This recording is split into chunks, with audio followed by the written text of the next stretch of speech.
라는 생각까지 김종인 비대위원장이 하고 있으니까 이걸 견제하고 있는 것이 아닌가라는 생각이 듭니다. 어쨌든 간에 국민의힘 당내에서, 당외도 마찬가지 같아요.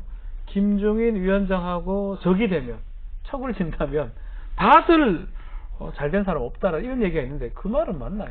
그거는 이제 얼마나 이게 장기냐 단기냐를 네. 봐야 될 것 같아요. 이제 거꾸로 올라가면은 예전에 이제 사천년 아니가 민주당에 네. 가서 비대위원장 했잖아요. 네. 그때 이해찬, 정청래 컷오프했습니다. 맞아요. 그분들 다 잘 나가잖아요 지금. 단기간에는 괴로워했어요. 단기간에는 다 괴로워하고 마찬가지. 그러니까 김종인 비대위원장의 특징이 뭐냐면은 강경파의 목소리를 누르고 소장파를 키워주는 거예요. 그러니까 그럴 때 이제 예를 들면 지금 김웅 의원이 초선인데 뭐 2위 뭐 당대표 2위 뭐 거론이 되고 막 이러고 있잖아요. 네. 근데 이때는 되는데 이게 장기로 갔을 때는 모릅니다. 근데 유일하게 끊임없이 독설을 퍼붓는 게 안철수 대표고 안철수 대표는 잘 안 풀리긴 했어요. 그분은. 네. 그래서 뭐 그거는 지켜봐야 되는 거죠. 네. 네.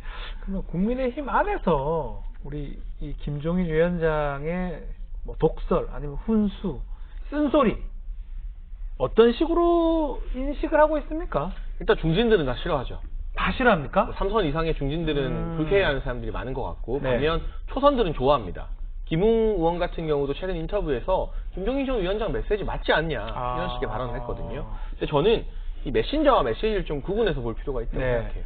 김종인이라는 메신저 자체는 호불호가 아주 극명하게 갈리는 사람입니다. 그리고 똑같은 말을 해도 아다르고 어다른데 이분이 참 직설적으로 하세요. 네. 평생을 그렇게 살아오셨으니까 이제 와서 김종인 전 위원장에게 말 좀 예쁘게 하세요라고 하는 게 무슨 의미가 있겠습니까? 네. 그런데 이 메신저에 대한 감정을 내려놓고 메시지만 보면 전 틀린 말 한 적을 별로 본 적이 없는 것 같아요. 네. 기본적으로 우리가 더 중도화돼야 된다. 젊은 층과 가까워져야 된다. 호남을 껴안아야 된다. 김종인 전 위원장 체제에서 국민의힘은 아주 특이한 제도가 생겼는데 제2의 당협위원장이라고 해서요. 현역 의원들이 각각 호남 당협위원장직을 한 번씩 더 맡게 됩니다. 그러니까 자기 지역도 말고 호남도 챙기라는 거예요.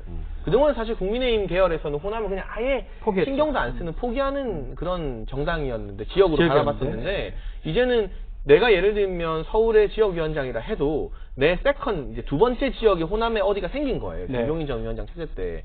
그럼 어쨌든 한 달에 한 번이라도 가보게 되고 신경을 쓰게 되잖아요. 그런 식의 어떤 변화의 방향이 틀린 것은 아니지 않았나. 그러니까 개인은 약간 불호일 수 있다 하더라도 이 메시지에 집중해 보면 국민의힘이 서병수 의원 말을 들을 것인가, 김종인 전 위원장 말을 들을 것인가. 저는 대선 이기려면 당연히 후자 쪽으로 가야 된다고 김종인 위원장 생각합니다. 말을 들어야 된다.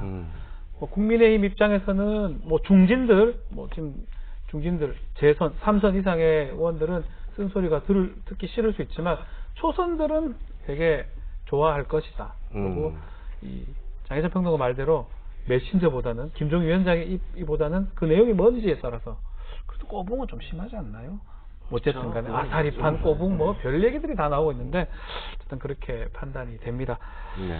자, 김종인 위원장 얘기를 하면서 계속 언급되는 사람 한 명 있죠. 네. 윤석열 전 총장입니다. 네, 이 김종인 전 위원장의 쓴소리를 유일하게 비껴나간 인물이죠.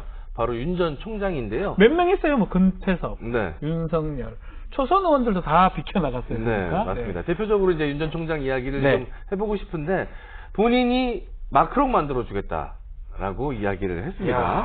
야, 도대체 어떤 큰 그림을 그리고 계신 건지 구체적인 이야기 좀 들어보세요. 마크롱이 검사인가요? 아니죠? 그렇진 않죠. 예. 마크롱은 이제 프랑스 사회당에서 장관하다가 나와서 본인의 독자적인 앙마르슈라는 정치 세력을 만들었는데 네. 일단 국민적 인기에 힘입어서 대통령이 되고 난 다음에 앙마르슈가 프랑스 총선에서도 선전을 했습니다. 네. 그래서 사회당 자신을 장관으로 기용했던 올랑드 전 대통령한테는 배신자 소리도 들었어요.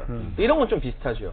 윤석열 전 총장, 문재인 정부에서 그렇다, 지금 문재인 배신자. 대통령이 이제 검찰총장으로 임명을 해줬는데 독자적인 어떤 정치 행보를 할 가능성이 높아지니까 근데 결과적으로 마크롱이나 앙마르슈 이야기를 한 건 지금 기존의 국민의힘으로는 안 된다. 새로운 세력을 만들어야 된다는 메시지를 김종인 위원장이 계속 발신하고 있는 거고요. 그런데 저는 이 신당이 독자적으로 국민의힘과 아예 연결고리가 없는 신당이라고 생각하지 않고 바깥에서 예를 들어 김종인, 금태섭, 윤석열이 뭉치면 결국 대선 레이스에서는 국회 의석수가 중요한 게 아니라 대선 주자 어디 있느냐가 중요한 거잖아요. 네. 국민의힘과 뭐 합당 등의 형식을 취할 때 오히려 국회의원 한 명도 없는 이 신당이 국민의힘을 흡수 통합하는 방식으로 먹을 수 있지 않겠느냐. 이런 구상을 김종인 전 위원장이 그리는 것 같아요. 그래서 제3지대가 없다는 말을 김종인 전 위원장이 합니다. 그 말은 제3당 안 하겠다는 거예요. 그렇죠. 제1야당 먹겠다는 뜻입니다.